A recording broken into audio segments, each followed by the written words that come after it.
The European Union on Thursday sharply criticized the U.S. decision to restrict travel from most European countries to contain the coronavirus pandemic, and said the crisis required global cooperation, not unilateral action.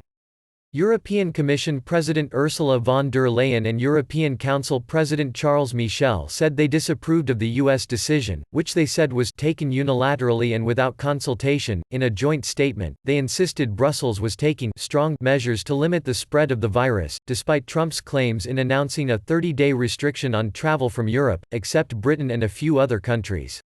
U.S. President Donald Trump, a frequent critic of the EU, on Thursday defended his decision to impose the travel restrictions without consulting Brussels. Speaking to reporters in the White House alongside Irish Prime Minister Leo Varadkar, he said the ban could be lengthened or shortened, and added that he had been unable to consult with the EU prior to announcing it on Wednesday evening in a televised address that shocked investors and travelers.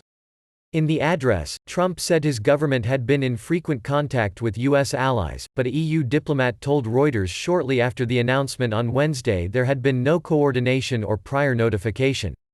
There was no heads-up, no coordination as the president claimed, the diplomat said.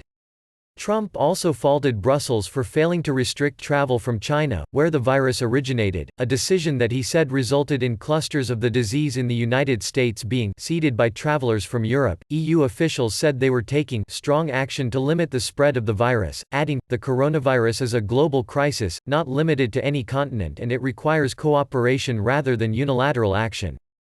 The U.S. move poses a serious setback for efforts by Brussels to repair severely strained trade ties with Washington. EU Trade Commissioner Phil Hogan on Wednesday cancelled a scheduled visit to Washington for next week, even before the restrictions were announced, citing escalating concerns about the pandemic. Hogan, who previously served as the EU's farm chief, has made resetting strained EU-US economic relations a top priority, but there has been little visible progress to date. An EU official said there were no current plans to reschedule a speech Hogan was due to deliver in Washington on Tuesday about his ideas for reforming global trading rules. This story adds missing word at the end of the headline.